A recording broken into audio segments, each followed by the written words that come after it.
Shalom, shalom pessoal, sou a professora Vivian Lopes, astrofísica. Hoje é 30 de maio de 2021.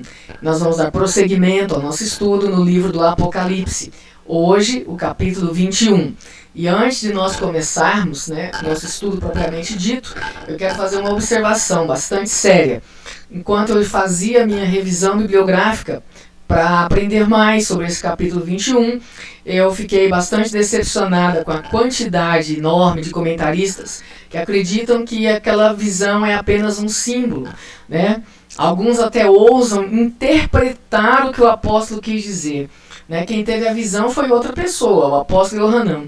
Mas eles ousam, não, o que João quis dizer era isso, porque é tudo tão magnífico. Então, essa palavra de Deus quer dizer o que ela diz, e por várias vezes nesse livro, pelo menos 3 vezes, nós encontramos a ordem para João: escreve, porque estas palavras são fiéis e verdadeiras. Então, se essas palavras não querem dizer o que ela diz, o que mais vai fazer sentido nessa vida?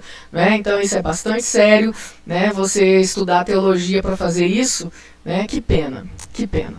Então, eu consultei um extenso material bibliográfico, vou mostrar alguns: Manual Bíblico MacArthur, a Bíblia Jeffrey, comentários e também a tradução na King James 1611, a minha própria apostila, que eu vou falar mais daqui a pouco, ok? O comentário bíblico adventista. Eu quero ler uma citação aqui muito bonita, tá? Vou ler mais tarde. A Torá foi muito necessária aqui, essa tradução em português, traduzida por judeus, ok? Nós já vamos falar sobre isso. E uma das minhas bíblias favoritas, uma bíblia bastante séria, uma bíblia que não foi feita com finalidade comercial, a Bíblia de Estudo Pentecostal, a Bíblia NAA. Eu utilizei um comentário apenas, tá? Eu não gosto muito dessa tradução Nova Almeida Atualizada, mas um comentário aqui que eu achei o melhor de todos sobre a Nova Terra, tá? E eu vou ler esse comentário porque ele está excelente, tá bom? A apostila do pastor Gilson Pinho, de 1999, sobre o Apocalipse, que eu acho maravilhosa, excelente, exceto que ele também, eu penso, se excedeu no simbolismo, acreditando que muita coisa é apenas simbólica, tá? Utilizei Vimalgo, que também cometeu esse erro crasso, tá? Entretanto, na parte quando ele vai falar das pedras preciosas, foi o melhor texto que eu vi, tá? Ele colocou aqui uma tradução do alemão de um professor Meister, se não me engano, tá tudo marcado aqui. Vale a pena demais, então, a discussão sobre as pedras, porque é difícil você saber que pedras tá lá no texto original para o nome que elas têm hoje, tá? Então você precisa de uma avaliação histórica, um estudo profundo, que é bem difícil. Então esse texto dele aqui, que na verdade ele transcreveu o texto de um professor, se não me engano o nome é Abraham Meister, tá? Um texto do alemão. Esse livro eu já li, é um livro meu de cabeceira. Depois da Bíblia, é o livro que eu mais amo nessa vida. Paraíso, a Cidade Santa e a Glória do Trono. É um livro muito louco mesmo. É uma série de visões do céu, tá? Traduzido pela doutora Valnice Milhomes, uma tradução maravilhosa. Ela, como sempre, excelente em tudo que faz. O texto grego, eu uso o texto grego majoritário quando eu quero tirar dúvidas, ok? Então, eu utilizei esse Novo Testamento Interlinear, de Odair Olivetti, editora Cultura Cristã. Essa é outra Bíblia que vale a pena, tá? Boa demais, com comentários muito sérios, pertinente demais, tá? Muito bom. O Wiersbe, que eu gosto muito, o Wiersbe também, o Wiersbe deixa mais na dúvida, Talvez isso seja simbólico, talvez não, Ele até tenta manter um equilíbrio, ok? E hoje eu vou fazer a leitura na tradução Almeida, revista e atualizada, tá? Da Sociedade Bíblica do Brasil. Vamos à leitura então. Vou pegar aqui. Apocalipse, capítulo 21. Quem viu? O apóstolo Yohanan, que estava na ilha de Patmos, exilado naquele campo de concentração lá pelo Império Romano, ele que já era bem idoso. Foi o último apóstolo a morrer e provavelmente foi o único que não foi martirizado. Embora o sofrimento que ele teve nessa ilha, né, imagina só, um idoso sujeito a trabalhos forçados nessa ilha grega. Bom, Apocalipse capítulo 21. Vi novo céu e nova terra, pois o primeiro céu e a primeira terra passaram e o mar já não existe. Muita coisa a ser considerada aqui. Vamos ver mais um pouquinho sobre contexto. Esse som bonito que vocês estão ouvindo aí é do CD do meu pai, Vivaldo Lopes. Tá? É o CD intitulado Sublime Amor, que vocês podem ter uma amostra aí nesse endereço, palcomp3/Vivaldo Lopes. E essa música é sobre a Nova Jerusalém, tá? O assunto que nós vamos discorrer hoje. Caso você tenha interesse, tanto no CD físico como no álbum exclusivamente digital, que eu mando para o seu e-mail, só entrar em contato comigo, tá bom? Pelo e-mail aqui embaixo, de tenente, ten.alopes@gmail.com, ok? Então o contexto é o seguinte. Teve aquela última semana, que conforme descrita pelo profeta Daniel, onde se iniciam, né, as dores, e as dores vão ficando cada vez mais intensas, ou seja, sofrimentos para esse planeta, para as pessoas que moram aqui, que são juízos de Deus. Como o Senhor Jesus disse, semelhante à mulher em trabalho de parto, quanto mais se aproxima a hora do parto, mais intensas são as dores. E assim vai acontecer com o planeta em si, terremotos, maremotos e fumaça, né? Ou seja, atividade vulcânica intensa, bem como outros sinais como pestes, fome em escala muito grande, guerras, rumores de guerras, um desajuste familiar como nunca antes, e essas coisas vão só crescendo, enfim. Até chegar no domínio da besta, o anticristo, e ao final dessa semana, que é um período de 7 anos, o Senhor Jesus vem e guerreia por Israel. E nesse momento, então, Israel vai reconhecer que Yeshua é o Messias. Yeshua de Nazaré é Yeshua HaMashiach, Yeshua o Messias, Jesus o Messias. Muito bem, então o Senhor Jesus manda a besta, as duas bestas, né? Elas vão para o inferno, a besta, o falso profeta e o anticristo. As duas bestas desceram vivas, né?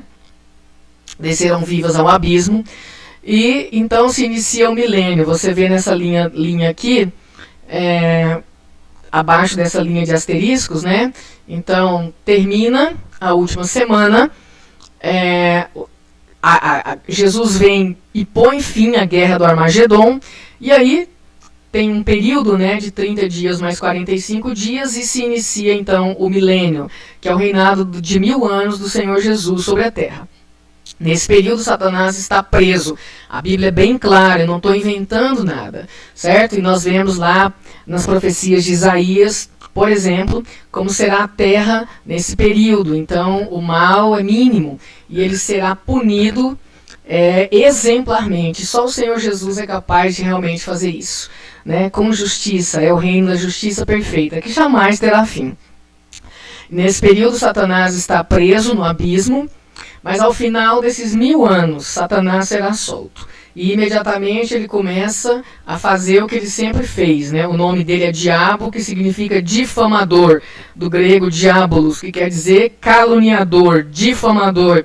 Não é à toa que nenhum difamador vai entrar no céu, não é? Porque isso é uma obra exclusivamente diabólica. E aí então Satanás começa com as suas fake news, né, a juntar as nações que não conheciam o mal que a gente conhece tão terrível, e elas se reúnem numa multidão imensa como a areia do mar, né? Para afrontar e tentar aniquilar o Senhor Jesus, né? Que todos esses exércitos do mal, né? E esse conflito, então, a Bíblia chama de Gog e Magog, mas não é o Gog e Magog lá que Ezequiel, capítulos 38 e 39, descreve. Aquele lá acontece no final da última semana. Então esse Gog e Magog é o mesmo termo, mas a gente viu no vídeo passado que não se trata da mesma guerra, e aliás esta é uma guerra que nem vai acontecer. Eles vão se ajuntar e vai vir fogo do céu e vai queimar aquilo lá tudo, tá? Eles vão ser aniquilados ali. E depois disso vem o juízo final, né? No juízo final nós vemos no capítulo 1 que os céus e a terra fugiram, né? O mar, o Hades, o inferno deram os mortos que nele estavam, e todos foram julgados ali diante do grande trono branco, o trono de Deus, né? Eu até acho, né, como eu disse no meu vídeo anterior, que eu acho que esse é um julgamento simultâneo, porque ali são os ímpios, né, de todas as eras. Há duas ressurreições, uma no início do milênio, na volta do Senhor Jesus. Quando o Senhor Jesus volta, os mortos, aqueles que morreram em Cristo, ressuscitam, né? E os ímpios que morreram só vão ressuscitar 1000 anos depois, né? Quando terminar o milênio, né? Aí sim eles vão ressuscitar e eles vão então encarar o juiz dos juízes, o juiz de verdade, o juiz que é realmente justo e verdadeiro, que é o rei do universo. Eles vão encarar o rei do universo. E vão para o destino deles, que é o lago de fogo e enxofre. Então toda essa estrutura, né, do Hades, do inferno, ela vai ser lançada no lago que arde com fogo e enxofre.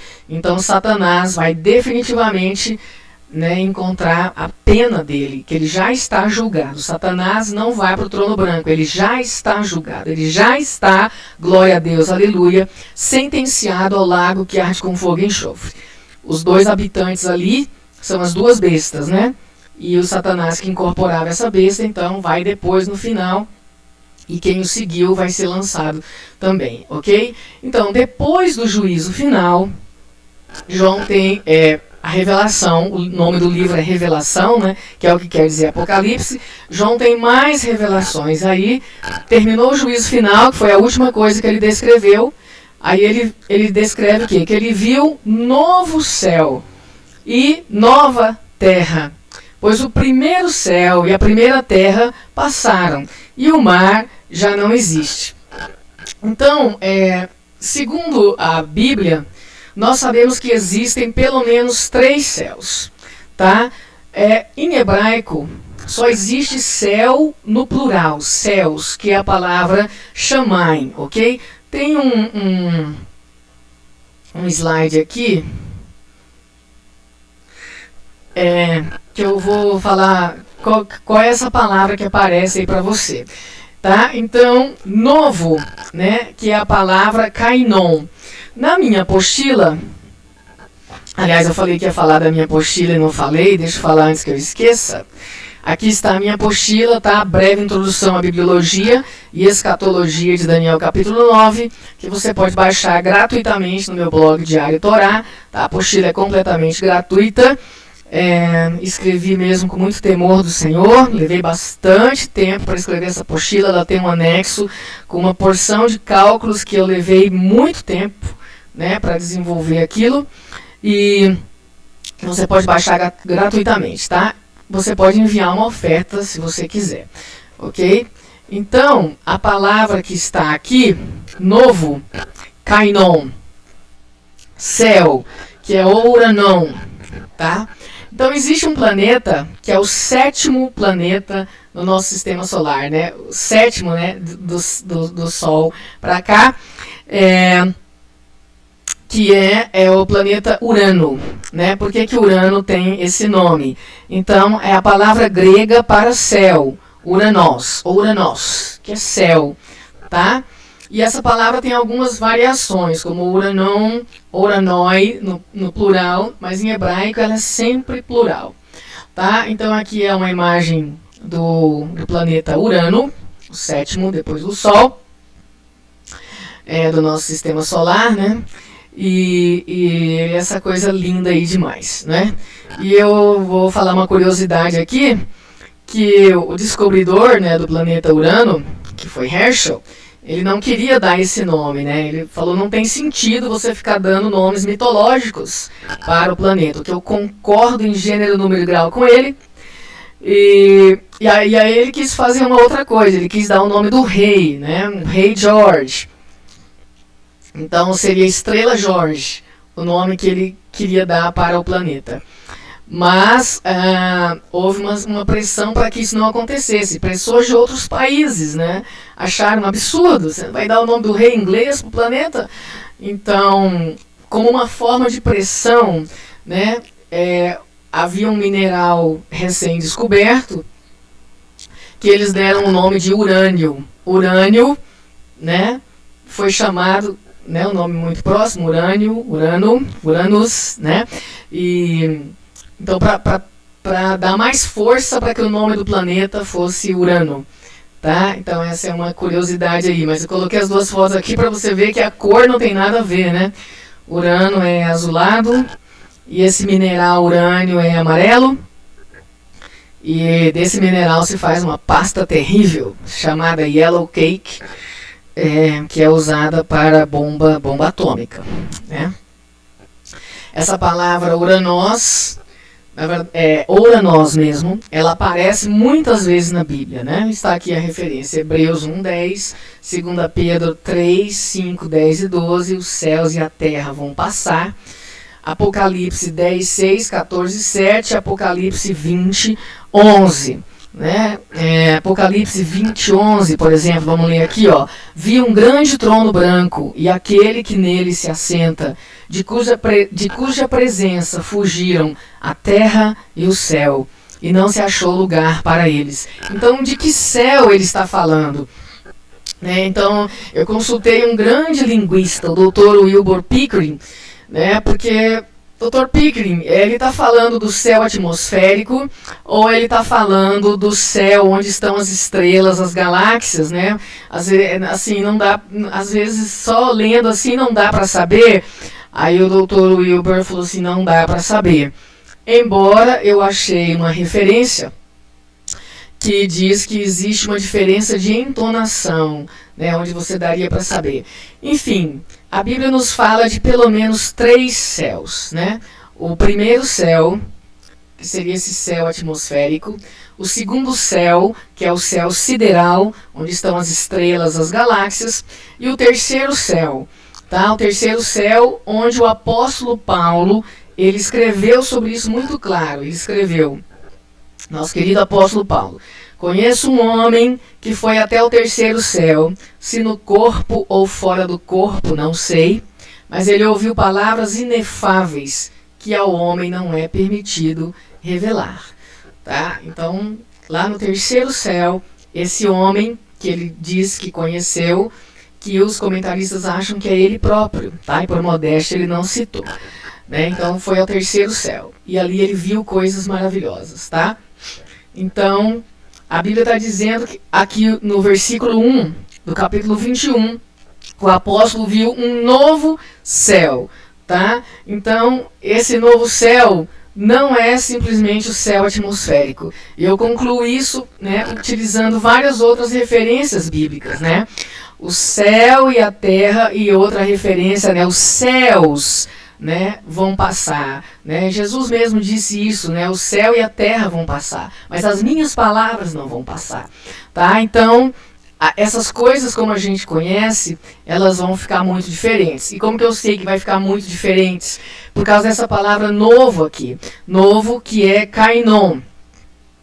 Na minha apostila, eu estou explicando isso com bastante detalhes, né? Então, eu sugiro que você consulte lá, porque eu fui muito fundo anos atrás nessa história, tá? Então, essa palavra kainon, ela quer dizer novo em qualidade, mas não necessariamente novo no tempo. Se eu criar uma coisa que não existe agora, é uma coisa nova no tempo, tá? Mas eu posso reformular uma coisa, regenerar, tá? E isso é uma coisa nova, mas não é uma coisa nova no tempo, ela é uma coisa nova em qualidade, tá? E isso é o que quer dizer a palavra kainon. Então, pela palavra grega que foi usada aqui, nós entendemos que a terra, ela não vai deixar de existir, né? A terra, ela vai ser recriada, entendeu? Deus vai criar uma nova terra a partir dessa terra, ok? Deus vai criar um novo céu, a palavra é a mesma, kainon, nova terra e novo céu, a partir desse céu. Eu não sei se vai haver mais sistema solar, eu não sei como vai ser isso, mas não vai ser uma criação do nada, como foi lá no princípio. Aliás, né, essa palavra tão incrível, né, no princípio, gerou a maior revolução que nós temos na astrofísica e que revolucionou tantas outras áreas da ciência, como a física nuclear, né? Então a descoberta que o universo está em expansão e toda a matemática que foi gerada para explicar isso e tal, teve inspiração bíblica, né, com um padre físico, um padre belga, né, Georges Lemaitre. Muito bem, então, um outro exemplo dessa palavra oranon, por exemplo, quando Jesus foi curar o cego, ele levantou os olhos ao céu, suspirou e falou efatá, que quer dizer abre. Então a palavra que está aqui no grego, que Jesus levantando os olhos ao céu, essa palavra para céu é oranon, tá? Muito bem.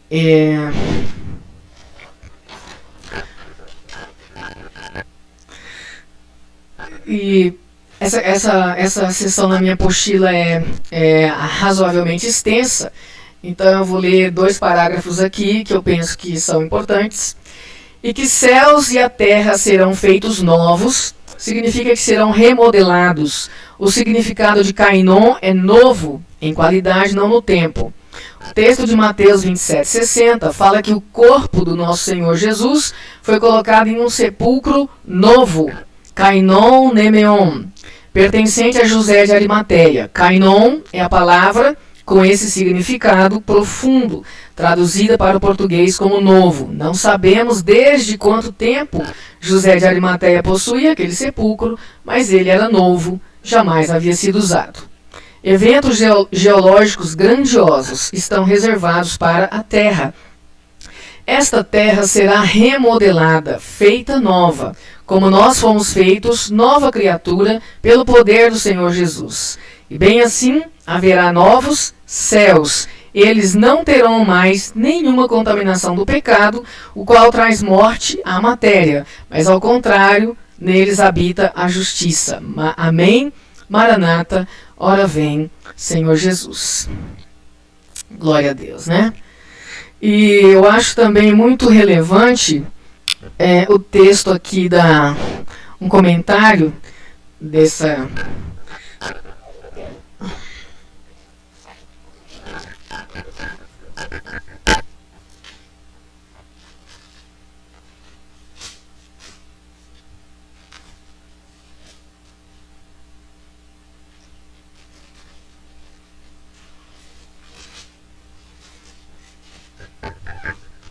Ufa, consegui achar. Então, esse comentário aqui de Mateus 21, de 1 a 3, na Bíblia de Estudo Nova Almeida Atualizada, diz assim: isto representa uma criação renovada que conserva algum grau de continuidade com a antiga ordem. Importante, conserva algum grau de continuidade com a antiga ordem. Como se pode ver no exemplo de 1 Coríntios 15, 35 a 44, fica claro, no que diz respeito ao corpo ressurreto dos crentes, que, embora haja algum tipo de continuidade entre a antiga e a nova ordem, a nova realidade será também qualitativamente diferente. Por exemplo, tão diferente quanto um grão ou uma semente é diferente de uma planta de trigo madura. 1 Coríntios 15, 35 a 39. Desta forma, novo, do grego kainos, é entendido melhor em termos de algo que foi qualitativamente transformado de forma radical, em vez de uma criação totalmente nova do nada. Tá? Então a nova ordem cósmica é radicalmente diferente, um lugar onde habita justiça. 2 Pedro 3:13. Ok? Então, o primeiro céu e a primeira terra passaram, e o mar já não existe. Eu não vou entrar nessa bobagem de dizer que o mar é um símbolo do caos, papapá. Outro está dizendo caos, o mar é um símbolo de muitas pessoas. João estava ali numa ilha, cercado pelo mar, ele não podia sair. Consolo para ele saber que o mar não existe. Não é nada disso. Aqui está falando de uma nova terra, nova em qualidade, e nessa terra o mar não existe. Ponto. É exatamente. Se não for isso, o que eu ia pensar? Deus, né? Será que Deus vai enganar as pessoas? Deus foi enganado. Eu li Apocalipse lá, estava dizendo que o mar... Gente, o mar não existe. Tem alguma coisa que você precisa interpretar? Não tem que interpretar nada, é muito claro. É um planeta remodelado. Uma nova terra. E o mar não existe. Eu não sei se ela tem o mesmo tamanho dessa terra, tá? Essa terra vai ser remodelada e vai ficar mais linda do que nunca, tá? E nela não vai existir mar. Vai existir massa de água, vai existir rios, tá? Mas o mar não existe. Ok? Vi também a cidade santa, a nova Jerusalém, que descia do céu da parte de Deus, ataviada como noiva, adornada para o seu esposo. Aqui quem não gosta de joias, né? Quem sabe vai ficar decepcionado, porque Deus ama joias. A cidade inteira é uma joia, né? De valor incalculável, né? Então João está dizendo que ele viu, tá? Ele viu a cidade santa e deu o nome dela, a Nova Jerusalém. Muita coisa aqui no céu, muita coisa aqui na terra é uma sombra das coisas do céu, tá? Por exemplo, Deus mandou Moisés construir o tabernáculo com medidas precisas. Olha, Moisés, atenta para que você faça exatamente igual ao modelo. Moisés estava construindo aqui na terra um modelo de algo que existe no céu. A menorá, aquele candelabro de 7 braços, é um modelo de algo que existe no céu. E tudo, né, é muito cheio de simbolismo, mas ele não é um símbolo unicamente, é uma realidade. A menorá existiu, né, a menorá existe, e ela tem o símbolo dela, mas ela é uma realidade física, entendeu? De algo que existe no céu. Como nós já falamos, né, na visão de João, que João teve do trono, né, ali as lâmpadas, né, diante do trono de Deus. Então, essa nova Jerusalém, João viu, ela descia do céu. E por conta dessa expressão, descia do céu, alguns acham que ela vai pairar acima da terra e não necessariamente vai descer a terra. Eu não sei, né? Eu só sei que a palavra usada é a mesma palavra para que Jesus veio habitar entre nós, ou seja, Jesus veio tabernacular entre nós, quer dizer, fincar a tenda. Ele fincou a tenda na terra, ele fincou a tenda no meio de nós, seres humanos. Ele assumiu a forma, né, de carne para morar entre nós, né, para estar entre nós. E ele vai fazer isso definitivamente, né? É amor demais, é amor muito, muito além da nossa compreensão. Então essa cidade, ela é maravilhosa como uma noiva, e o estado dela é esse aí, adornada para sempre, linda para sempre. Então ouvi grande voz vinda do trono, dizendo: eis o tabernáculo de Deus com os homens. Deus habitará com eles. Essa é a palavra que eu estou te falando, Deus habitará. Essa palavra quer dizer fincar a tenda, tá?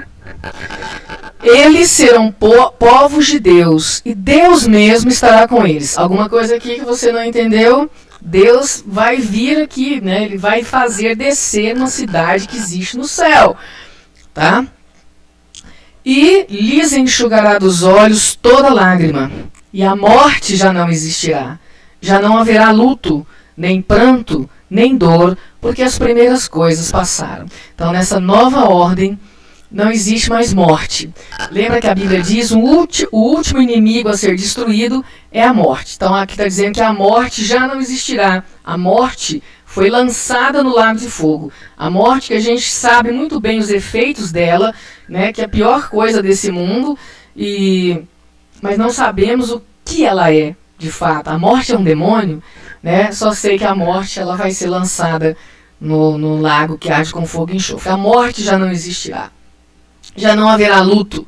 E lembrando também, principalmente, né, que a morte é uma consequência do pecado.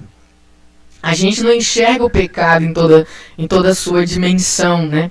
A Bíblia diz que o pecado ele fede peixe podre, né? E o pecado, né, aparentemente tão pequeno, né, uma desobediência de não comer um fruto, fez esse mundo ser a coisa escabrosa que é hoje, né? Coisas inimagináveis de sofrimento com criança, com mulher, com todos, né? As doenças terríveis, enfim, tudo teve sua origem com o pecado. Então aqui ele dá 4 categorias de coisas que não existem mais. Então, pelo que eu entendo, né, tudo de ruim que existe se enquadra nessas 4 coisas, né? A morte já não existirá, já não haverá luto, nem pranto, nem dor, porque as primeiras coisas passaram. E aquele que está assentado no trono disse: Eis que faço novas todas as coisas. E acrescentou: escreve, porque estas palavras são fiéis e verdadeiras. Disse-me ainda... Deixa eu mudar um pouco aqui essa tela, que eu cansei já de ficar olhando essa tela, né? Vamos lá, continuar a leitura. Então, o próprio Eterno dá ordem ao apóstolo, né, aquele que está sentado no trono, né, escreve, porque estas palavras são fiéis e verdadeiras. Então, é exatamente o que está escrito aqui. Bendito que crê, né, como disse Jesus, bem-aventurados os que não viram e creram. Né? Então, escreve, porque essas palavras são fiéis e verdadeiras. Disse-me ainda, tudo está feito. Então, aqui se encerra todo esse plano de Deus, né? Desde o início, né, de criar os céus e a terra, Deus já sabia que o homem ia pecar. Deus, antes de criar o mundo, ele já tinha feito o plano da salvação. Deus, antes de criar esse planeta, ele já viu o meu rosto, ele pensou no meu rosto: vou criar a Vivian, né, ela vai ser astrofísica, ela vai ser uma adoradora minha e ela vai fazer a minha vontade. E eu vou criar você que está assistindo esse vídeo, e eu vou criar, né, tantas coisas. Eu vou criar os buracos negros, eu vou criar, né, tantas coisas. Antes de nada existir, o Senhor já pensava em nós, já tinha tudo pronto, né? E ele diz, né, eu sou o alfa e o ômega. Aqui está escrito em grego, em hebraico eu sou o Aleph e o Tav. No meu vídeo, Um Judeu na Sala do Trono, eu discorro bastante sobre essas duas letras, tá? A primeira e a última letras do alfabeto hebraico, aqui a primeira e a última letras do alfabeto grego. O grego, ele veio do hebraico, a origem dele é o hebraico. Esse alfa, ele é como se fosse o Aleph, a primeira letra hebraica vista no espelho, tá? Aliás, todas as letras gregas são como as letras hebraicas vistas num espelho, tá? Ou seja, ele abrange tudo e ele diz aqui, ó, o princípio e o fim. A Bíblia, nós não lemos aqui num capítulo anterior que ele disse, e o seu nome, o nome do Senhor Jesus, é palavra de Deus, né? Então, com as letras você forma todas as palavras e ele é tudo, né?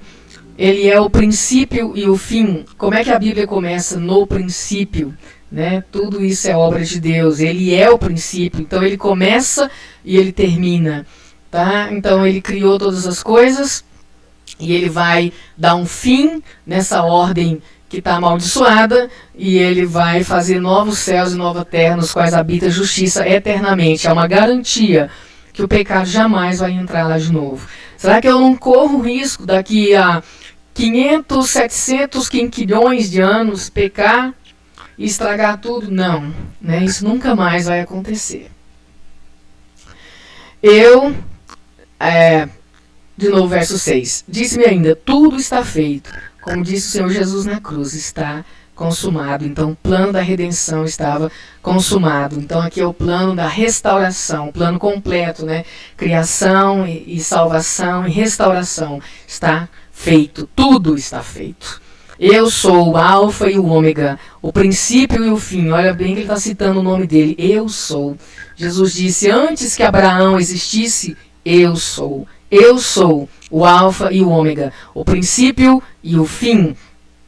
Eu, a quem tem sede, darei de graça da fonte da água da vida. Glórias a Deus. Água. Aqui tem muito mistério científico também, tá? Tem gente estudando a água, né? Existem águas melhores que outras, né? Águas que fazem as plantas ficarem muito maiores, muito mais fortes, viçosas, inspiradas, né, no texto bíblico, né, de que Jesus é a água da vida. Então ali com as ligações, né, do hidrogênio, esse ângulo de aberturas, tem uma pesquisa sobre isso, que é mais uma pesquisa com inspiração bíblica. Eu conheço várias, né, pesquisas sobre o altruísmo, né, que foram inspiradas ali no coração de Faraó, quando a Bíblia diz que Faraó endurecia o coração, e chegou uma hora que Deus endureceu o coração de Faraó. Então existe alguma coisa que foi suprimida, né? Então essa pesquisa aí foi feita pela doutora Peg Mason da Universidade de Chicago. Então eu já citei aqui a descoberta da astrofísica, usando o princípio, e várias outras. Então a Bíblia só leva a humanidade a se elevar, tá? A se sofisticar. Ao contrário das doutrinas de demônios, né, que só levam à tirania, ao caos, a oprimir as pessoas e a tirar a liberdade, enfim, é uma coisa hedionda, né?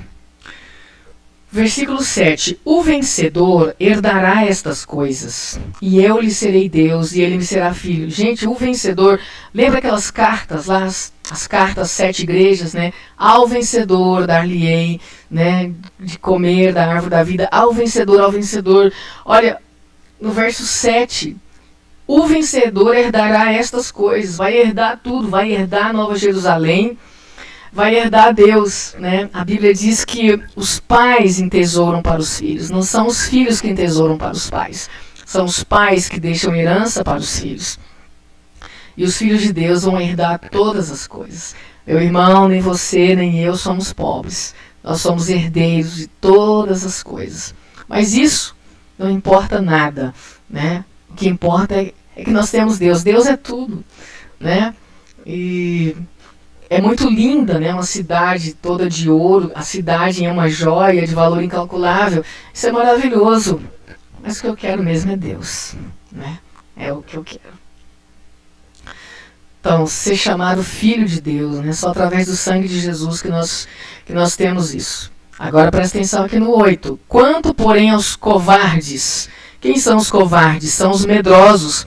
Outra tradução diz os tímidos. Tem gente que acha que é bonitinho ser tímido. Isso é uma tragédia, tá? Covardes, né? Covardes são pessoas que temem o homem. E se temem o homem, não temem a Deus. Ficam com medo de fazer o que tem que fazer, com medo de fazer a coisa certa, com medo do homem, mas não temem a Deus, tá? Então, são pessoas que, se elas tiverem que escolher entre a morte e negar Jesus, elas negam Jesus. Elas negam a Bíblia, né? Negam, então negam a fé, apostatam. São os covardes. Quanto, porém, aos covardes, aos incrédulos, aqueles que não creem, né? Então, esta é a palavra de Deus, mas tem gente que escolhe não crer. E para quem escolhe não crer, não existe prova o suficiente. Quem quer a verdade sempre vai encontrar. Já conhece o ditado? O pior cego é o que não quer enxergar? Tem gente que você pode mostrar, não quer saber, acabou, não quer saber. É um incrédulo. Isso é pecado, isso é uma atuação demoníaca naquele coração. Aos abomináveis, são os que praticam bidelugmaton. Bidelugmaton, que quer dizer coisas vis, ela vem de uma palavra que é bideu. Essa palavra grega, bideu, é o verbo feder. Feder, então, o que é abominável fede, né? Então, se você ver 3 vídeos anteriores, que eu gravei, se não me engano, Apocalipse 18 ou 19, eu listo lá algumas categorias, né, de coisas que são abomináveis ao Senhor. A sodomia, né? A sodomia fede aos olhos de Deus e até aos olhos dos homens, com certeza, né? Então é uma coisa abominável. O ocultismo, rituais ocultistas, e você vê como está tudo ligado, né? Em rituais ocultistas, há rituais, eles são sujos, né? Às vezes a pessoa tem que comer carne de cadáver. Eu tenho um vídeo antigo, né, em VHF ainda, onde mostrava pessoas na Índia queimando corpos, né, ali, endemoniadas. Elas pegam um pedaço do corpo sendo incinerado para comer, assim, ou seja, a degradação, né, é o que Satanás faz, né, essa é a obra de Satanás, né. Deus sempre está nos levando para cima, para a sua imagem e semelhança, porque o pecado ele vai deformando em nós a imagem e semelhança de Deus e vai instalando que a imagem do diabo, né, que é sujo, que é imundo, que é vil, né, tudo isso aqui ele é. O diabo é covarde, né, o diabo é incrédulo, o diabo é abominável, o diabo é assassino, ele é impuro, tudo isso aqui ele é, né, então é a imagem dele nas pessoas. E o que está dizendo sobre essas pessoas? Quanto porém aos covardes, aos incrédulos, aos abomináveis, aos assassinos, né, aos impuros. Gente, tem gente que, sabe, você vai manifestar um comportamento daquilo que você coloca na sua mente, né, através dos seus olhos, através dos seus sentidos, né. Então, se a pessoa fica olhando coisa imunda na internet, né, você vai criando essas conexões no seu cérebro e isso vai ser evidenciado no seu comportamento, né? E tudo pensa mal. Gente, coisa horrível é estar perto de uma pessoa imunda, estar ouvindo a conversa de uma pessoa imunda, o palavreado imundo. Sabe, você tem vontade de vomitar, né? A Bíblia diz que Ló, ele morava lá em Sodoma e ele afligia a sua alma, né, por causa daqueles ímpios. Então você morar num lugar desse, e o mundo está se tornando como Sodoma, né? Como disse a esposa do Billy Graham, né, se Deus não julgar a América, ele vai ter que pedir desculpa para Sodoma e Gomorra, né? Como que não vai julgar? Está julgando, né? Como que não vai? Claro que Deus é justo e ele vai julgar tudo, né? Então, aos assassinos, aos impuros, aos feiticeiros. Olha a feitiçaria sendo propagada até para as crianças, né, com Harry Potter. Feitiçaria é uma coisa abominável, né? Feitiçaria é adoração a Satanás, né? A Deus você não manipula. Então, na feitiçaria, através de rituais, né, você quer conseguir o favor da entidade. E ali o que você está fazendo? Um pacto que está enlaçando a sua alma com o inferno, né? A Deus você não manipula. Né? Deus faz a vontade dele. E a nossa vontade, né, se for de acordo com a vontade de Deus, ela é boa, agradável e perfeita. Porque a vontade de Deus é boa, agradável e perfeita. Então eu não quero a minha vontade, eu quero a vontade de Deus. O próprio Senhor Jesus, né, sacrificou a sua vontade. Quem disse que Jesus queria morrer na cruz? Né? Ele se ofereceu, né, mas é uma coisa horrível. E ele falou: Senhor, né, Pai, se possível, passa de mim esse cálice, mas não seja feito como eu quero, e sim como tu queres. Então que seja feita a vontade do Pai, né? E tinha que ser daquela maneira, né? O Senhor Jesus, ele precisava receber nele a sentença de todo tipo de pecado que a humanidade comete. Ele recebeu todas as sentenças de tudo quanto é tipo de pecado, e inclusive a pena da maldição de ser crucificado, né? Está lá na Torá: maldito que for pendurado no madeiro. Qual foi a morte do Senhor Jesus? Pendurado no madeiro. Ou seja, ele recebeu toda a maldição da humanidade caiu sobre ele. Ele pagou o preço, né? E ele venceu a morte. Glórias a Deus, sendo a primícia da ressurreição, né? Como ele venceu, nós também vamos ressuscitar e teremos um corpo semelhante ao que ele é. Aos feiticeiros, aos idólatras, e aqui não é só quem adora imagens de escultura física. A imagem de escultura ela pode ser abstrata. As pessoas, aliás, estão sendo treinadas há muitas centenas de anos para adorarem o homem. Veja bem, nada contra os santos, né? Os santos do Senhor, mas você fazer oração para santo, o santo não está ouvindo nada. Né? O santo já morreu há muito tempo, ele não tem o menor poder. Se eu tiver a 3, 4 quarteirões daqui, eu não vou ouvir absolutamente nada do que alguém disser na minha casa.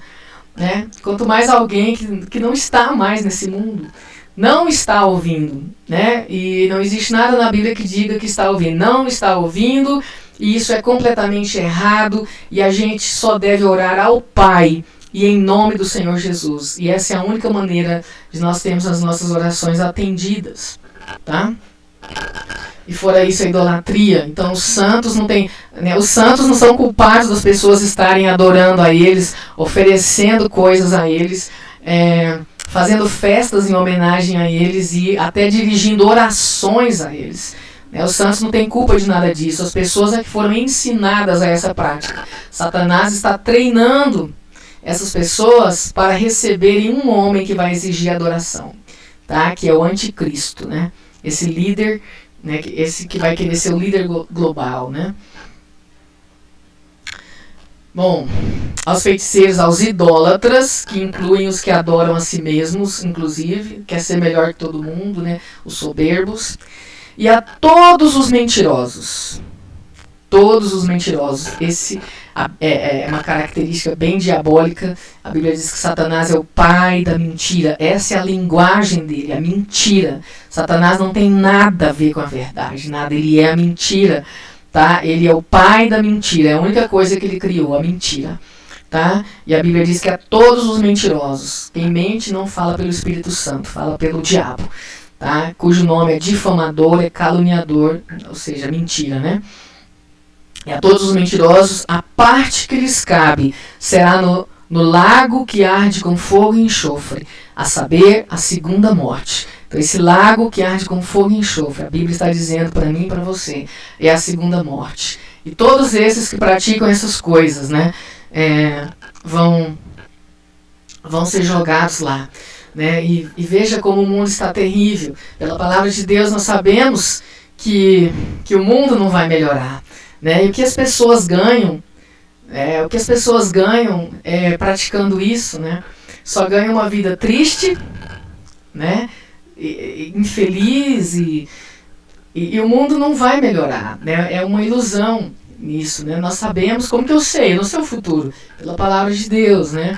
Então as pessoas vão ficando cada vez mais consumistas e não altruístas, né? Egoístas. Eu lembro que dia 7 desse mês, 7 de maio, né? Por volta das 13h38, 7 de maio de 2001, por volta das 13h38, eu fui sair do meu condomínio. E tem uma porta de saída, né? E tem um porteiro que abre essa porta. Né? Existe um sensor, eu posso colocar a mão lá e abrir, mas ele abre para os outros, tem que abrir para mim também. Não é? E, aliás, aquele sensor, né, foi colocado justamente porque eu tive muitos problemas. Né? Foi muito claro, né? Comigo, e para sair, não abrir a porta, eu já cheguei a ficar trancada lá dentro daquela caixa de vidro, né, chamada eclusa, batia lá, não abria, riam na minha cara, não é? E então, dia 7 de maio desse, ó, quanto tempo já passou? 2021, tem uma câmera lá, eu tô sacudindo a porta, não abre, estavam todos lá, rindo, debochando, né? Na palavra bíblica, escarnecendo. Judia, hoje é feriado, sai pela garagem, 7 de maio, né, de 2021, aproximadamente 13h38. E nada aconteceu, tá? Isso já tem anos. É uma coisa, sim, é abominável, como que pode? Né? Mas isso mostra como que está esse mundo, né? É isso aí, esse mundo vai de mal a pior. Ai deles, azar deles. Verso 9. Então veio um dos 7 anjos que tem as 7 taças cheias dos últimos 7 flagelos e falou comigo dizendo: vem, mostrar-te-ei a noiva, a esposa do Cordeiro. E me transportou em espírito até uma grande e elevada montanha e me mostrou a cidade santa, Jerusalém, que descia do céu da parte de Deus. Então, de novo, ele descreve aqui 2 vezes, descia do céu. No verso 2, a Nova Jerusalém descia do céu. Verso 10, né? A santa cidade, Jerusalém, que descia do céu. Por isso, alguns comentaristas acham que ela que ela paira por cima, né? Ela não é fincada na terra, ela paira nas alturas, né? Como eu disse, eu não sei. E aqui vale observar então, pelo menos duas coisas, que esse anjo, né, era um dos 7 anjos que tem as 7 taças cheias dos últimos flagelos, né? Se você lembra bem, a sexta taça é o Armagedon, né?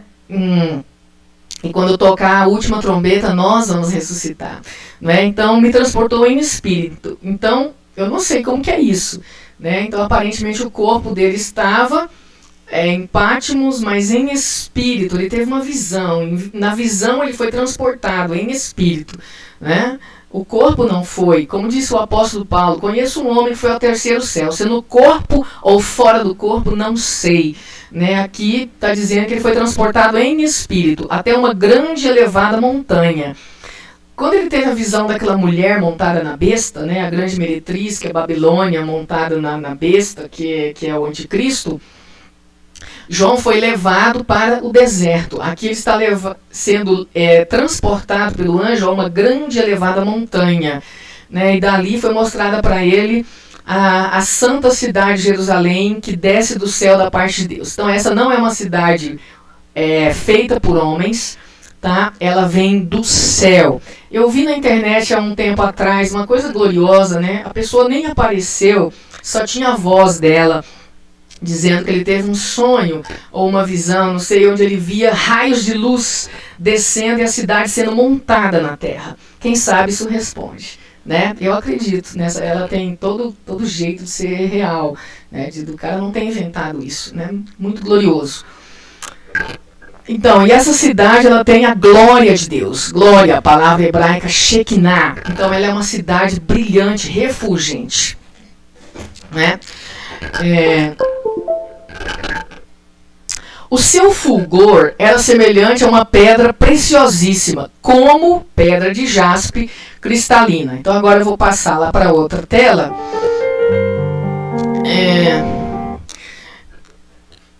Não é fácil você pegar a descrição do que está escrito na Bíblia, desses minerais, dessas pedras preciosas, e traduzir para os nomes que elas têm hoje. Isso exige um estudo histórico, não é uma coisa simples, tá? Então, essa identificação exata não é simples, ok?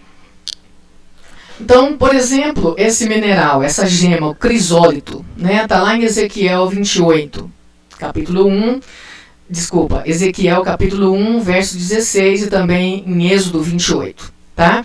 O crisólito, o que está escrito no texto hebraico lá é pedra de ouro, é Tarshish. Tarshish, os gregos chamavam de pedra de ouro, não era crisólito, chamavam, que mineral é esse? Isso aqui é pedra de ouro, é chamado, em hebraico é Tarshish, né? Que em português seria Tarsis. Como você vai saber o que é Tarsis, né? Então, em hebraico, Tarshish seria, e eu acredito que sobre isso não há mais dúvidas, né? O crisólito. E o Vimalgo, ele tem um texto muito legal sobre esse capítulo 21. Nessa parte aí das pedras é inigualável, tá? Então, em hebraico tem esse nome porque navios de Tarsis traziam essa pedra da Espanha para ser comercializada, tá? Então, os fenícios tinham uma colônia, né? E traziam da Espanha esse mineral que os hebreus, né, o meu povo, chamava de Tarsis, tá? Então não resta dúvida que é o crisólito, tá? Então uns acham que esse não é jaspe, né? Porque o jaspe aqui na Terra ele não é um mineral tão precioso assim. E aqui está dizendo que é uma pedra preciosíssima, como pedra de jaspe cristalina. Aqui eu coloquei uma foto, né, de um jaspe conhecido como jaspe verde Oregon, né? De certo que é encontrado lá em Oregon, nos Estados Unidos. Olha que lindo, tá? Mas não é cristalino. Só que aqui você não está falando de um mineral da terra, e sim do céu. Como eu disse no início desse vídeo, há muita coisa na terra que são sombras do que existe no céu. Tá? Então, se você crê na revelação bíblica, e o nome do livro é a Revelação, você sabe que no céu tem cavalo, porque o Senhor Jesus ele vem para o Armagedon num cavalo branco. Tá? Então no céu tem cavalo, que com certeza são muito mais bonitos que os daqui, mas são cavalos. A nossa mente é maravilhosa a tal ponto que eu aprendo, né, na minha educação, já nas minhas primeiras visões, quando estou enxergando e reconhecendo os objetos, o que é uma cadeira. Mas se eu ver uma cadeira toda esdrúxula, o meu cérebro consegue reconhecer que é uma cadeira. Tá? Se eu ver uma cadeira de outro planeta, se for uma cadeira, eu vou conseguir reconhecer que é uma cadeira. O meu cérebro tem esse modelo, ele consegue fazer essa associação. Tá? Então, aqui na Terra existem sombras de metais, de pedras preciosas, de árvores e de frutos que existem no céu de uma maneira, né, inimaginavelmente mais gloriosa. Tá? E essa pedra de jaspe é uma delas. Uns dizem diamante, diamante que é cristalino. Não sabe ler, meu amigo? Aqui está escrito como pedra de jaspe cristalina. Se João quisesse dizer diamante, ele diria. Tá? Aliás, a palavra diamante aparece lá no Êxodo. Tá? Os hebreus conheciam-se o diamante. Ok? Tinha grande e alta muralha, 12 portas, e junto às portas 12 anjos, e sobre elas nomes inscritos, que são os nomes das 12 tribos dos filhos de Israel. Glorioso, ponto. Então, se você é antissemita, é óbvio que você não entra no céu. Para entrar na Nova Jerusalém, você vai entrar por uma das 12 portas. Todas as portas têm o nome de uma das tribos de Israel. Tá? E essa é a única maneira de entrar na cidade. Pelas portas, e você vai entrar, eu não sei se você vai entrar pela porta de Judá, de Issacar, de Zebulon. Com certeza tem uma razão para cada pessoa, né? Deus sabe disso, vai entrar por uma determinada porta. Mas qual é o simbolismo disso, né? Bom, sem dúvida mostra que o pacto de Deus com Israel é eterno, sem dúvida mostra. Sem dúvida confirma mais uma vez que a salvação vem dos judeus, né? E a única maneira de entrar na Nova Jerusalém é pelo caminho que o Deus de Israel dá. Tá? Só pelo caminho do Deus de Israel, que é Yeshua, né? E todo o caráter de Yeshua e a sua obra, inclusive, estão tudo ali, estão todas simbolizadas no tabernáculo, né? Então, temos muitas revelações sobre a cidade aqui. Ó. Ela tem uma muralha que é grande, então é bem extensa, e ela é alta. Qual o tamanho? Ele vai dar. Quantas portas ele tem? Ela tem 12 portões. Nesses portões, em cada um desses 12 portões tem 12 anjos. E em cada um dos portões tem um nome escrito de uma das tribos de Israel. Olha os detalhes. 3 portas se achavam a leste, 3 ao norte, 3 ao sul e 3 a oeste. Ele não falou das pedras ainda, eu até queria dar uma... Vou deixar para depois, vamos esperar mais. A muralha da cidade tinha 12 fundamentos, e estavam sobre estes os 12 nomes dos 12 apóstolos. Então a cidade tem uma muralha que é muito alta, está falando. A muralha é alta, não é baixinha não, a muralha é alta. E nessa muralha, essa muralha tem 12 fundamentos. Então essa muralha, os fundamentos são expostos, né, porque você pode vê-lo. Né? Então os alicerces não ficam embaixo. Os fundamentos da cidade, tá? Eles são à vista, tudo colorido, tá? E sobre cada fundamento tem os nomes dos 12 apóstolos do Cordeiro, tá? Com certeza o nome de Judas não está lá, porque foi um apóstata, era o filho da perdição. Então lá deve estar o nome de Matias, que foi eleito, escolhido no lugar de Judas, ou o nome do apóstolo Paulo, né? Aos olhos humanos foi o maior de todos os apóstolos, não temos dúvida que ele foi apóstolo. Existiram outros apóstolos, a Bíblia fala isso, até a apóstola Júnia, né? Mas eu não sei, tá? Não sei qual é o nome desse outro que está lá no lugar de Judas, ok? Só sei que 12 apóstolos, cada um, o nome está lá gravado para sempre na cidade eterna, nos fundamentos. Aquele que falava comigo tinha por medida uma vara de ouro. O Quem falava com ele? O anjo, né? Então o anjo tem uma vara de ouro para medir a cidade, as suas portas e a sua muralha. Dá licença um pouquinho aqui.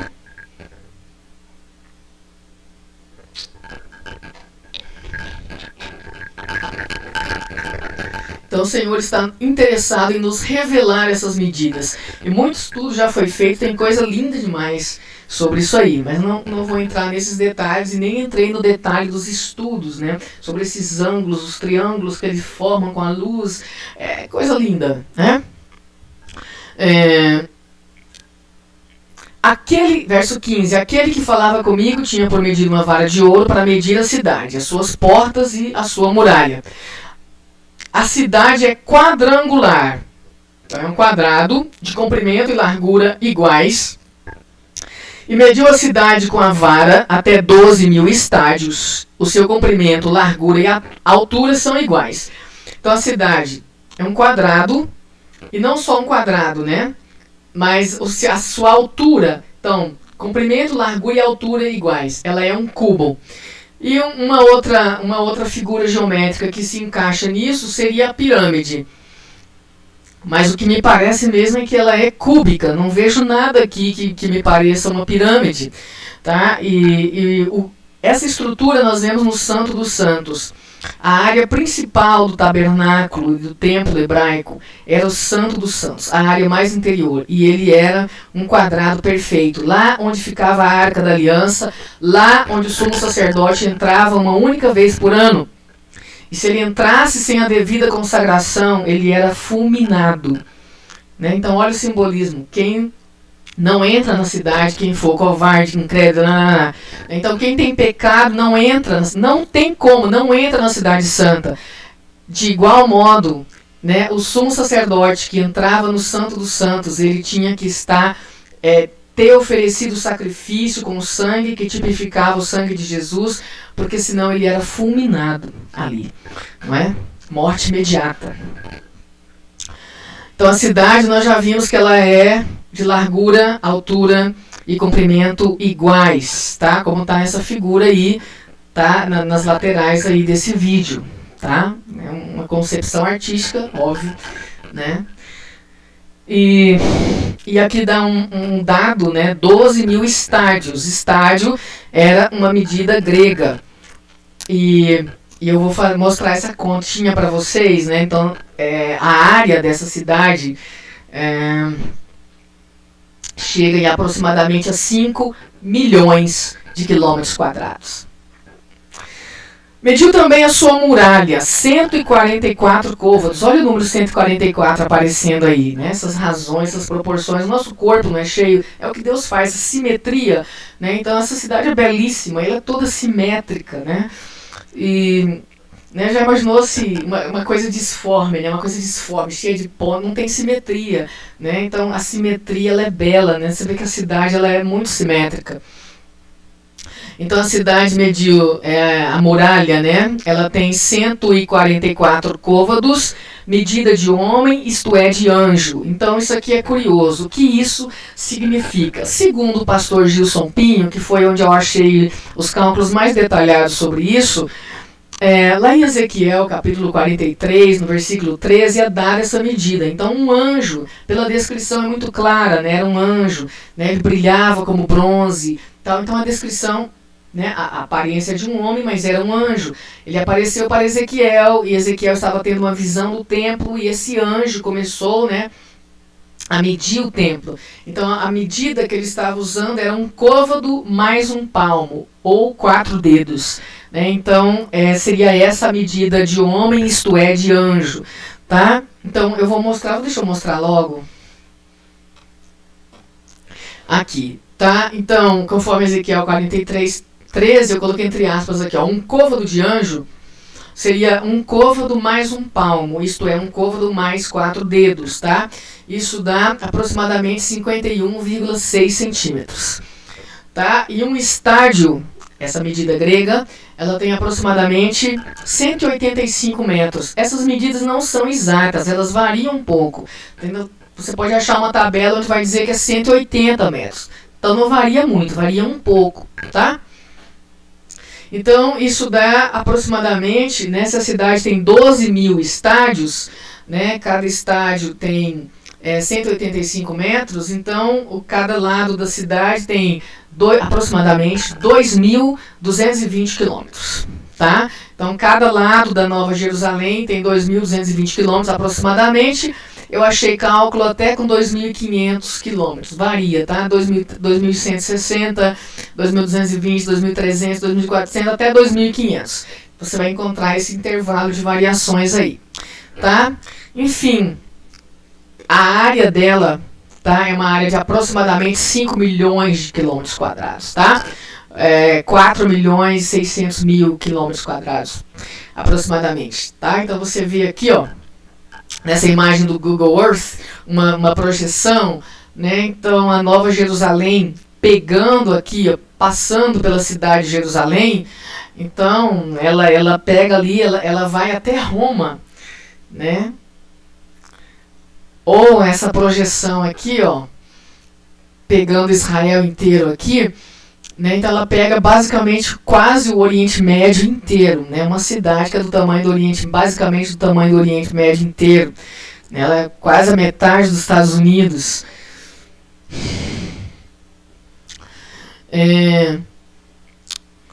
Verso 18. A estrutura da muralha é de jaspe. Também a cidade é de ouro puro, semelhante a vidro límpido. Alguma coisa que você não entendeu, está dizendo que a cidade toda é de ouro puro. Ponto. Ouro do céu. Tá? Um ouro que não envelhece. O ouro aqui na terra vai ficando feio, né? A cor vai ficando velho. Eu acho horrível aquela cor de ouro velho. Ouro puro, semelhante a vidro límpido. Essa é uma prova que não é ouro da terra. Não é que João queria dizer. João quis dizer o que ele disse. A cidade, ele não deixou dúvida, é de ouro puro, semelhante a vidro límpido. Isso ele não sabia descrever mais do que isso. Semelhante a vidro límpido, então é transparente. Não existe esse ouro na terra. E esse material não é da terra. Tá? Os fundamentos, verso 19, os fundamentos da muralha da cidade são adornados de toda espécie de pedras preciosas. E essa palavra é usada só aqui, que o significado dela seria incrustar, né? Então, cada fundamento da cidade, esses fundamentos coloridos, essas camadas coloridas, que tem cada um o nome de um apóstolo, ela é incrustada, é o que está dizendo aqui, ó, são adornados de toda espécie de pedras preciosas. Nossa. Se o tabernáculo já era uma coisa estonteante, o Senhor deu ali para Bezalel e outros, né, o dom da arte de entalhar, de bordar, toda a arte assim, né? Aliás, eu penso que é por isso, né, que tem tanto judeu com essa, que tem uma linhagem mesmo judaica com essa arte, né? Você vê tanta joalheria com o nome judeu. Eu penso que veio desse talento que Deus deu lá para Bezalel. Bom, mas eu acho, né, é outra história, tá? Então, os muros, eles são incrustados de toda espécie de joia preciosa. E ele dá uma ordem aqui. Então o Senhor quis nos revelar, tá? Ó, o primeiro fundamento é de jaspe, o segundo de safira, o terceiro de calcedônia, o quarto de esmeralda. Aqui eu vou parar de ler e vou voltar lá em Êxodo. Lá quando Deus estava dando um modelo do que é feito no céu, do que existe no céu. Êxodo capítulo 28. O Senhor, o Eterno, está dizendo para Moisés: farás também o peitoral do juízo de obra esmerada, conforme a obra da estola sacerdotal o farás. De ouro, e estofa azul, e púrpura e carmesim, e linho fino retorcido o farás. Quadrado e duplo, será de 1 palmo o seu comprimento e de 1 palmo a sua largura. Colocarás nele engaste de pedras. Então está falando de um peitoral que o sumo sacerdote tinha que usar, fazia parte da vestimenta sacerdotal dele. Ó, colocarás nele engaste de pedras, com 4 ordens de pedras. A ordem de sárdio, topázio e carbúnculo será a primeira ordem. A segunda ordem, Deus é um Deus de ordem, né? Então tem um significado profético nisso aqui. A segunda ordem será de esmeralda, safira e diamante. A terceira ordem será de jacinto, ágata e ametista. A quarta ordem será de berilo, ônix e jaspe. Elas serão guarnecidas de ouro nos seus engastes, tá? Então, o modelo seria isso aqui. Então, isso aqui é uma representação 3D. Então, tem as ordens, né? Então, você pode ver aqui, ó, Ruben, né? Simeão, Levi. Então, tem as ordens, né? São 12 tribos, cada pedra. E ele deu qual pedra que era para ser colocada em cada ordem. Está representando uma tribo. Né? Então, isso está em Ezequiel capítulo 28. Então, aqui ficava o peitoral sobre o éfode, que é essa estola azul aqui, tá? Essa sobrepeliz azul. Então, toda vez que ele entrava no Santo dos Santos, você está vendo aqui o sacerdote, o sumo sacerdote, né? Diante da Arca da Aliança, olha aí os dois anjos, né? Que ficavam na tampa da Arca de Ouro, né? Ele está ministrando ali. Então, ele levava a presença de Deus, a memória dos filhos de Israel, né? Representado por por esse peitoral de pedras preciosas. Você está vendo alguma similaridade, né, com os portões da Nova Jerusalém? Os portões não têm um nome, cada portão não tem o nome de uma tribo dos filhos de Israel. Aqui eu peguei da Torá, tá? Da minha Torá, da editora Sefer, traduzida por judeus. Como eu disse, é muito difícil você pegar aquelas palavras lá do hebraico e traduzir, né, que pedras que elas representam, tá? Então você pode ver aqui com mais detalhes, isso aqui é confiável, tá bom? Então, veja nessa ordem aqui na linha de cima, né? A tribo de Ruben, então a palavra que aparece é Odem, tá? Que ele traduziu como rubi, tá? Então você viu que na tradução aqui, ele colocou sárdio, né? Sárdio, topázio, carbúnculo, tá? Então aqui foi traduzido como rubi, topázio e esmeralda, tá? Então Odem para a tribo de Ruben, rubi, Pitzdá para a tribo de Shimon, que é o topázio, foi traduzido como topázio pelo pessoal da editora, e esmeralda para a tribo de Levi, tá? Então alguns, né, mudam essa palavra e dizem que a tribo de Judá, que seria a esmeralda, seria o carbúnculo, né, que seria a palavra nofer, tá? Mas eles não, né, deixaram, e penso que é esse aqui mesmo correto, por muitas outras referências que eu vi, né? Então a tribo de Levi é esmeralda. Então vem Judá com carbúnculo, Issacar com safira, a palavra é sapir, e Zebulon, né, que seria o diamante, tá aqui, Yahalom. A tribo de Dan, Leshem, Opala, Naftali seria Ágata, né, que seria Sheba, e Gade, ametista, né, essa aí não restou dúvida. Asher com crisólito, ou crisólata, que seria o Tarshish, que eu já comentei no início desse vídeo, tá? José, que seria ônix, a palavra para essa pedra é Shoham, ou Shoam, e Benjamim, que seria jaspe, tá? A pedra equivalente. Então isso aqui é confiável. Você pode ver muitos desenhos na internet que são meras ilustrações ou outras coisas que não são confiáveis. Esse aqui é confiável, tá? E quando eles estavam acampados no deserto, então o edifício central era o tabernáculo. Então, você pode ver nessa imagem aqui em cima, ó, tem o tabernáculo, né? E ao lado do tabernáculo estão as tribos de Israel, e eles não ficavam em qualquer lugar. Essa ordem é determinada, tal e tal e tal tribo a leste, tal e tal tribo a norte, e a Bíblia vai dar esses detalhes. Está lá em Números, capítulo 2. E esse desenho aqui está mostrando essa ordem em torno do tabernáculo. O tabernáculo aqui está representado pela arca, e imediatamente ao lado, né, na circunvizinhança de todo o tabernáculo, imediatamente mais próximo ficava toda a tribo de Levi, as linhagens de Levi, né? os gersonitas, os coatitas e os meraritas, né? E a tribo de Levi, então, é representado pela esmeralda. Então, isso aqui eu tirei da internet e vamos voltar aqui. Então, você vê aqui na tabela, no comentário da minha Torá, da editora Sefer, que está correto, né? Então, a tribo de Levi, esmeralda, tá? Então, em vez daqui da imagenzinha das tribos, tá as pedras, né? Então, em torno do tabernáculo, uma porção de pedras. Gente, será que isso não está apontando para a Cidade Santa? Vocês acham que é alguma coincidência?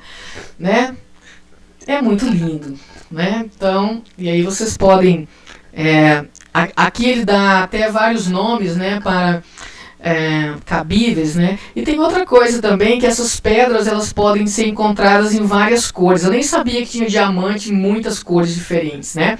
Só conhecia o branco e o rosa, mas diz que tem diamante aí em muitas cores diferentes. E a que eu acho mais linda de todas é a safira, né? Ou lápis lazuli, linda demais esse azul aqui, é coisa maravilhosa demais, né? Então ele dá aqui alguns nomes, né? Por exemplo, na tribo de Judá, né? A turquesa ou carbúnculo, né? Alguns outros nomes cabíveis, né? Para Zebulon também. Então, assim, vocês podem dar uma olhada com mais calma depois, tá? E aí coloquei uma imagem, penso que ficou bem visível, bem agradável de ver. Essas pedras também são citadas em Apocalipse capítulo 21, capítulo que a gente está lendo. O jaspe aqui não é cristalino, tá? O que João viu como, né? Jaspe preciosíssimo cristalino. O jaspe pode ser de um verde amarelado, aqui ele está na cor de carne, né? Esmeralda, crisólito, olha que coisa mais linda. O crisópraso, preto aqui embaixo, jacinto, berilo, sardônix, safira, oh, coisa linda, meu Deus. Ametista, topázio, sárdio e a calcedônia, tá? Então, quando você tiver uma dúvida, dá uma checada aí.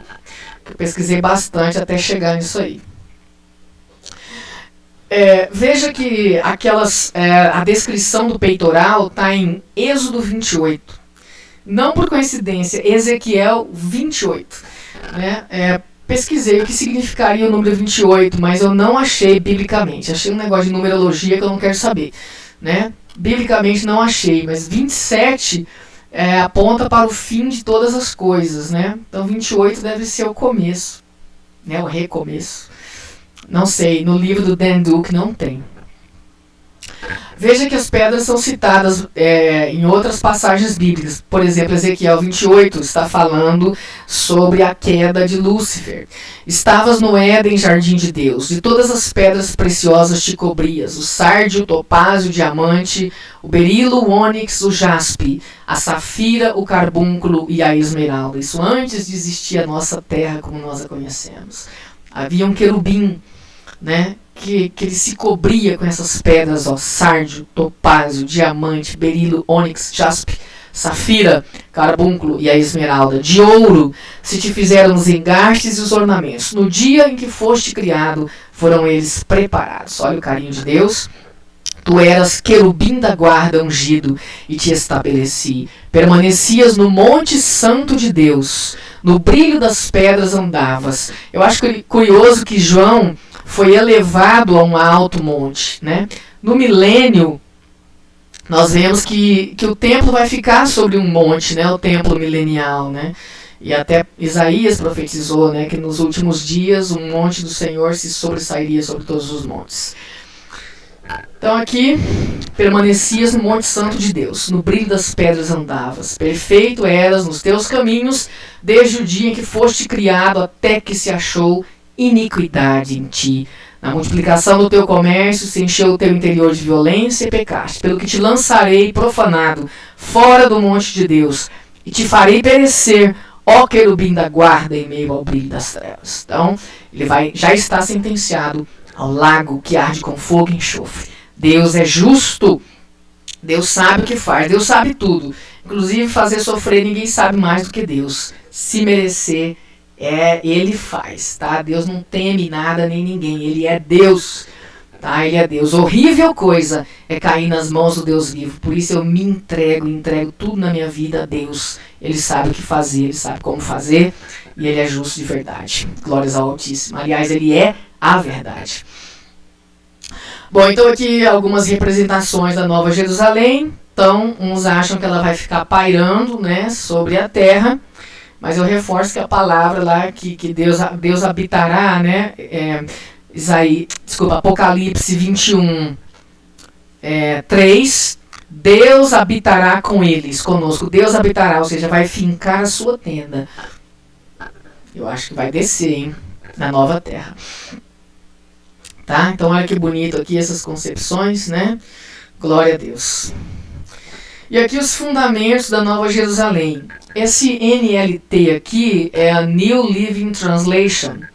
Esse NAU eu não sei que tradução é essa, tá? Mas elas são idênticas, os nomes, quase idênticos, né?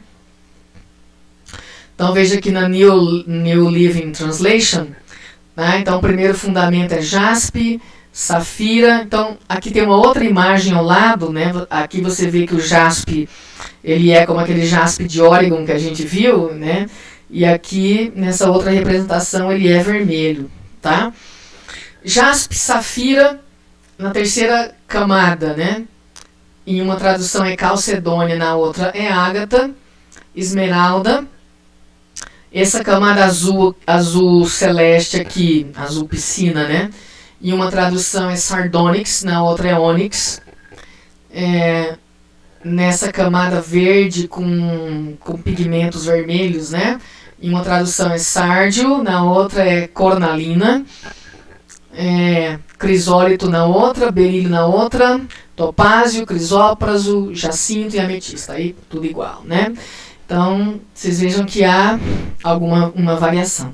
Mas, como eu disse, essa é uma coisa bem difícil e dá para ter uma ideia, né? É o que nós podemos ter, uma ideia, né? Já dá para ver que é lindo demais. E aqui é uma foto mesmo, tá? De gemas, né? Gemas que são citadas como tendo na Nova Jerusalém. Então, você pode ver as pedras aí.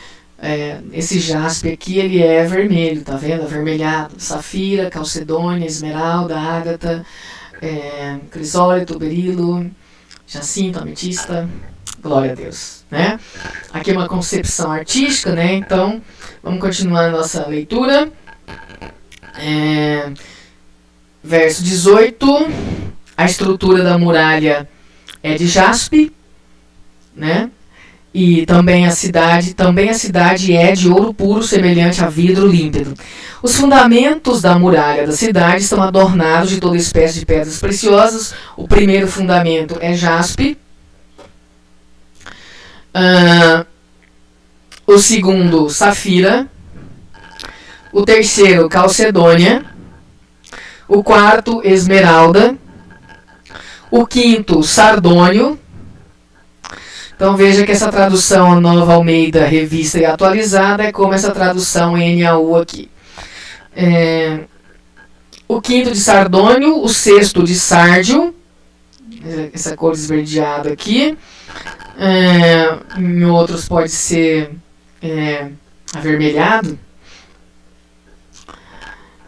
O sétimo de crisólito, o oitavo de berilo.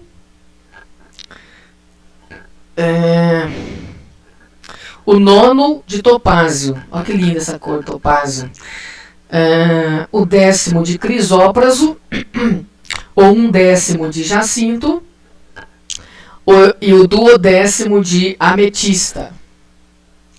Veja aqui nessa foto, né, que aqui o jacinto ele é azulado, né, e aqui ele é vermelho. Você tem vermelho com pigmentos pretos, né, porque você tem variações nessas pedras, tá? Uma concepção artística aí. As 12 portas são 12 pérolas, tá? Então, eu não sei se a pérola é redonda. A pérola que a gente conhece é redonda, mas Deus faz pérola do formato que Ele quiser, com a arte que Ele quiser, né? As 12 portas são 12 pérolas. E cada uma dessas portas de uma só pérola. Ela é inteiriça, né? Então, para que João ia dar esse detalhe se não fosse assim mesmo? É porque é assim mesmo, tá? A praça da cidade é de ouro puro. É uma cidade, tem praça. Como vidro transparente. Então, aqui na Terra né? Não tem isso. Quando descer, vai ter. Quando ela descer, vai ter, né? Como vidro transparente. Então você observa que a força que isso aí suporta é uma força assim descomunal, né? Porque você tem aí multidões, né, de todas as eras, né, desde Abel, que estarão habitando nessa cidade, entrando e saindo, né? Glória a Jesus. Então ela aguenta tudo isso. São coisas gloriosas que nos aguardam. Oh, aleluia. Verso 22. Nela não vi santuário, porque o seu santuário é o Senhor, o Deus Todo-Poderoso e o Cordeiro. Então nós vamos à igreja, nós vamos ao santuário para adorar a Deus, né? Mas na Nova Jerusalém não tem templo nenhum. Não tem, tá? E é bem claro, né? Ali porque a cidade inteira é o santuário, né? Não é por acaso que ela lembra o Santo dos Santos, que é um cubo perfeito, né? Então a cidade não precisa nem do sol nem da lua para lhe dar em claridade, pois a glória de Deus a iluminou, e o Cordeiro é a sua lâmpada. Então a luz que sai de Deus, na Bíblia Deus também é chamado de o Pai das luzes. Então olha as estrelas, essas coisas gloriosas, né, resplandecentes, incandescentes.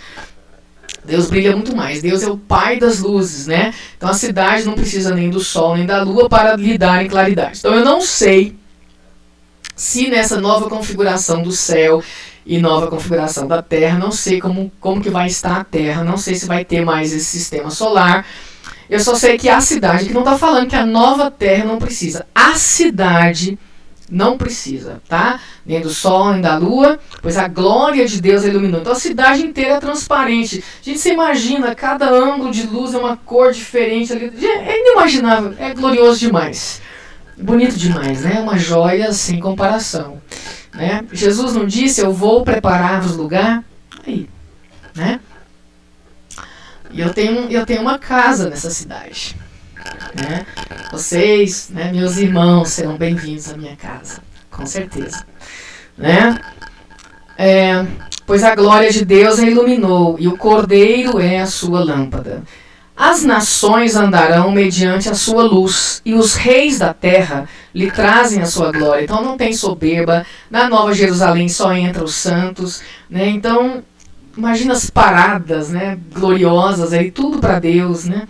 Os reis da terra lhe trazem a sua tudo de melhor, né? A melhor comida, né?